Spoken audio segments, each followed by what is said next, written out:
Assalamualaikum warahmatullahi wabarakatuh.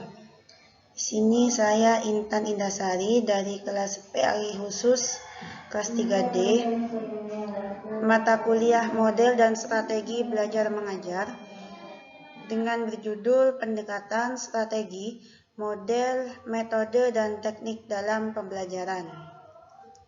Nah, yang pertama saya akan menerangkan tentang apa itu pendekatan pembelajaran.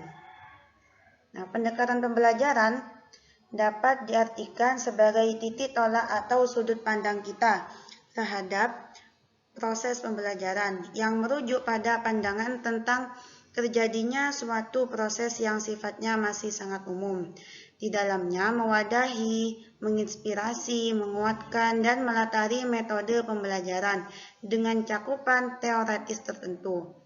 Dilihat dari pendekatannya, pembelajaran terdapat dua jenis pendekatan, yaitu yang pertama pendekatan pembelajaran yang berorientasi atau berpusat pada siswa. Nah, yang kedua yakni pendekatan pembelajaran yang berorientasi atau berpusat pada guru. Selanjutnya yakni saya akan menerangkan tentang strategi. Nah, di sini ada dua ahli yang menerangkan strategi itu apa. Yang pertama yakni menurut Marus. Nah, strategi itu dapat diartikan sebagai proses dari seseorang untuk membuat rencana yang mempunyai guna untuk membantu memfokuskan diri serta membantu mencapai hasil yang telah diharapkan. Itu menurut Marus, yakni para ahli yang pertama. Nah, yang kedua yakni menurut Cropper, strategi pembelajaran merupakan pemilihan atas berbagai jenis latihan tertentu yang sesuai dengan tujuan pembelajaran yang ingin dia capai. Nah, jadi sini intinya sama strategi itu ialah sama-sama kayak sebagai proses untuk membuat rancangan bagaimana ia agar mendapatkan hasil yang telah diharapkan. Intinya sama-sama jenis proses, sama-sama jenis latihan.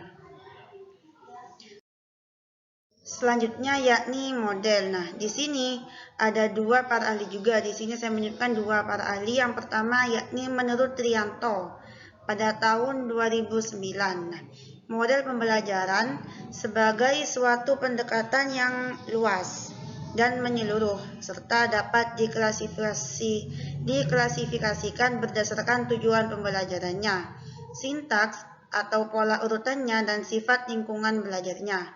Nah, menurut Komarudin, yakni para ahli yang kedua pada tahun 2010, model pembelajaran sebagai kerangka konseptual yang digunakan sebagai panduan atau pedoman dalam melakukan aktivitas pembelajaran. Nah, jadi setiap guru itu mempunyai model pembelajaran seperti apa ia akan mengajar kepada muridnya, yakni seperti apa dengan lingkungannya gitu, apa mempunyai panduan tertentu hari ini belajar apa. Nah, jadi setiap guru itu harus mempunyai model tertentu biar muridnya itu bisa kayak bisa kayak menyerap apa yang disampaikan oleh gurunya. Jadi modelnya seperti apa itu kayak seperti itu tergantung dari guru itu sendiri. Bukan setiap guru pasti juga bisa dan harus bisa mengerti bagaimana karakteristik siswanya itu. Jadi bisa menyesuaikan guru itu pakai model bagaimana untuk menyampaikan kepada muridnya materi apa yang akan dia sampaikan. Nah, selanjutnya yakni metode. Nah, metode pembelajaran itu adalah cara kerja sistematis yang memudahkan pelaksanaan pembelajaran berupa implementasi pelaksanaan pembelajaran berupa implementasi spesifik langkah-langkah konkret agar terjadi proses pembelajaran yang efektif, mencapai suatu tujuan tertentu seperti perubahan positif pada peserta didik. Nah, maksudnya di sini yakni metode pembelajaran ada cara kerja sistematis yang memudahkan pelaksanaan pembelajaran. Nah, di sini yakni seorang guru itu mempunyai metode pembelajaran yang awalnya muridnya itu membawa pengaruh kayak negatif kepada gurunya. Nah, sekarang guru itu harus mempunyai metode atau langkah-langkah bagaimana agar murid itu bisa kayak lebih baik lagi. Nah, intinya guru itu ketika mengajar dari hari ke hari itu harus bisa membawa perubahan positif pada peserta didik. Jadi sebagai pendidik, guru itu harus peka. Intinya setiap mengajar itu harus membawa perubahan positif pada peserta didik, bukan malah membawa perubahan negatif pada peserta didik. Nah, jadi dengan adanya metode ini, guru itu lebih gampang untuk untuk mengertikan, memahamkan kepada murid-muridnya bagaimana caranya agar muridnya itu sekiranya guru itu bisa membawa perubahan positif pada peserta didik tersebut. Nah, selanjutnya yakni teknik. Nah, teknik pembelajaran itu adalah serangkaian cara, upaya, dan siasat yang dilakukan oleh guru untuk melaksanakan proses belajar mengajar secara optimal kepada para siswa. Nah, jadi teknik pembelajaran ini kayak ada cara, ada upaya, ada siasat. Nah, jadi setiap guru itu harus mempunyai teknik bagaimana caranya agar siswa itu mendengarkan gurunya itu tidak bosan. Apa dengan caranya ada permainan, apa dengan caranya menunjuk satu persatu anak. Intinya biar muridnya itu tidak ada yang tidur, tidak ada yang ngomong sendiri gitu. Jadi secara seorang guru itu harus tahu dia tuh harus mempunyai usaha, harus mempunyai upaya atau siasat agar proses belajar mengajar itu bisa secara optimal, yakni sampai kepada siswanya.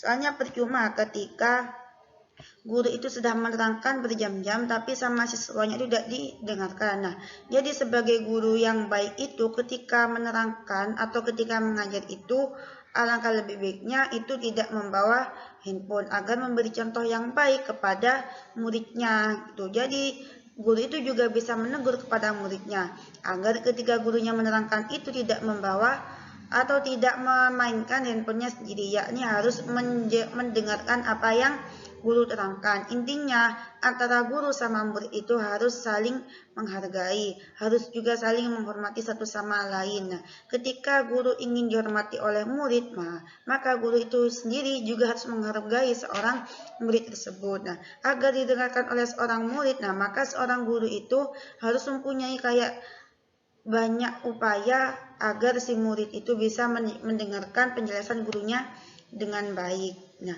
biasanya kalau dengan kayak cuman omong saja tidak ada apa-apa, tidak ada siasat apapun gitu. Biasanya murid itu ketika mendengarkan itu merasa jenuh, merasa bosan, merasa ngantuk gitu. Nah, jadi seorang guru itu agar lebih baiknya itu mempunyai teknik sendiri gitu. Selanjutnya yakni contoh teknik pembelajaran. Nah, di sini ada 3 teknik. Nah, sebenarnya itu ada banyak, tapi di sini saya hanya menyebutkan 3 teknik saja.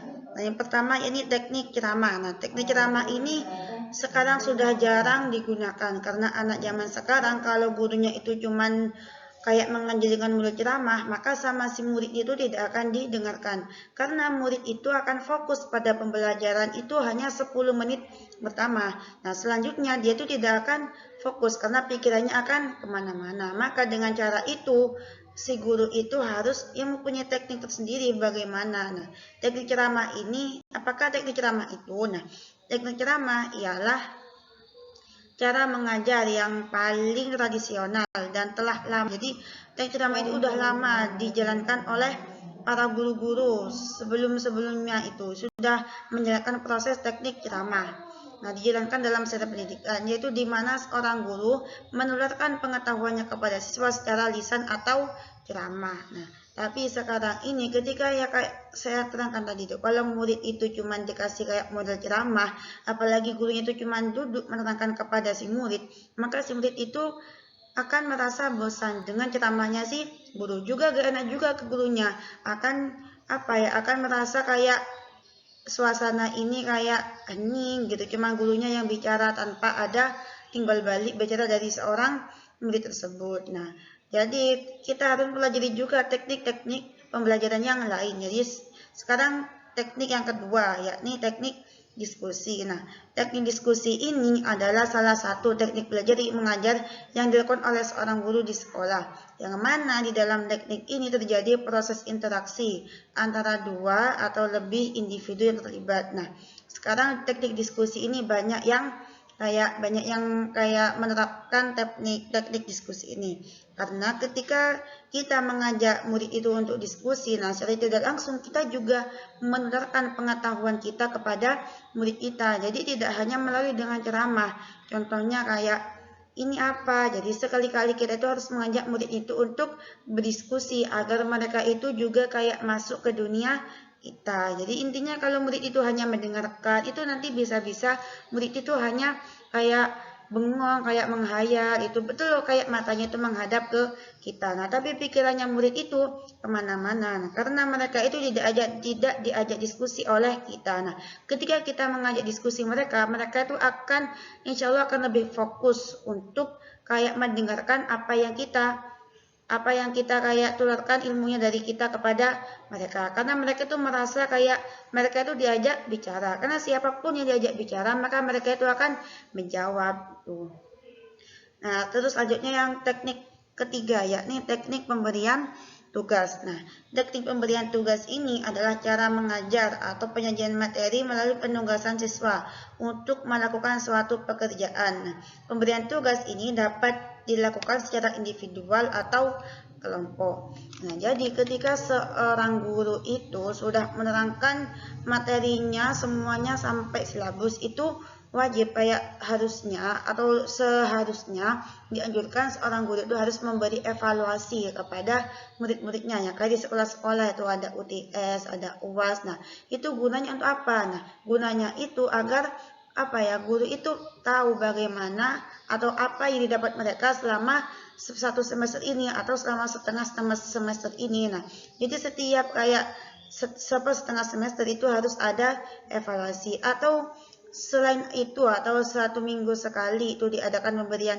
tugas. Nah, itu secara individu atau kelompok, nah itu sama-sama baiknya. Nah, kalau secara individu itu juga baik karena kita itu bisa mengetahui kemampuan anak itu sendiri, karena itu adalah hasil dari kerja anak itu sendiri. Nah, kalau kelompok, kita mengasih tugas kelompok itu juga baik karena itu mengajarkan kepada mereka bahwasanya dalam mengerjakan tugas itu harus secara kelompok, karena tugasnya kelompok berarti harus sosial. Jadi tidak mementingkan sendirinya, jadi mementingkan semuanya gitu. Jadi kan ketika kerja kelompok itu pasti akan banyak pendapat. Nah, dari situlah mereka itu bisa kayak lebih kayak mengerti lebih kayak menghargai pendapat orang lain. Nah, jadi intinya ada kayak tugas individu ataupun tugas kelompok itu sama-sama baiknya. Jadi kita tuh kayak memberi, intinya harus ada evaluasi dari setiap pembelajaran yang kita berikan kepada mereka. Nah, terus selanjutnya perbedaan dari semuanya yang saya terangkan tadi itu pasti ada perbedaannya. Nah, yang pertama ada pendekatan, strategi, metode, dan teknik. Nah, yang pertama yakni pendekatan.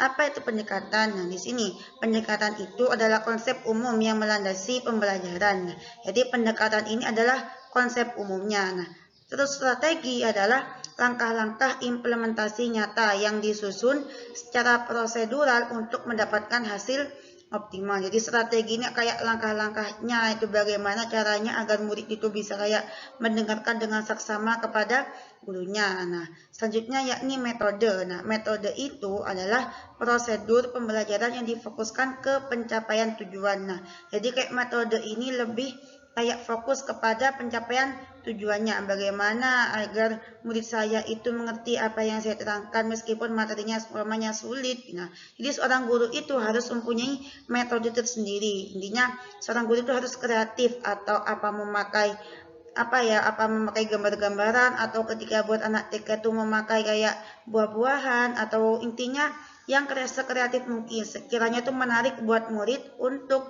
belajar. Nah, terus yang terakhir yakni teknik. Nah, teknik ini adalah langkah-langkah yang ditempuh dalam metode untuk mengelola kegiatan pembelajarannya. Jadi teknik ini ialah langkah-langkah yang ditempuh di dalam metode tadi untuk mengelola kegiatan pembelajarannya kayak tadi itu. Jadi teknik itu kayak kayak akhir dari semua pendekatan, strategi, dan metode, ya kayak ada teknik ceramah, teknik diskusi, teknik pemberian tugas. Intinya itu kayak untuk mengelola kegiatan pembelajaran bagaimana itu agar muridnya ya. Intinya semuanya itu akan berjalan dengan lancar. Kalau gurunya itu kreatif. Nah, kalau gurunya itu tidak kreatif, kayak membosankan, maka kayak si murid itu akan kayak merasa malas ketika guru itu hadirnya. Jadi kita sebagai guru itu harus kayak membawa aura positif kepada murid. Sekiranya ketika kita datang itu murid itu merasa senang atas kehadiran kita. Nah, mungkin cukup sekian dari saya. Kurang lebihnya mohon maaf. Wassalamualaikum warahmatullahi wabarakatuh.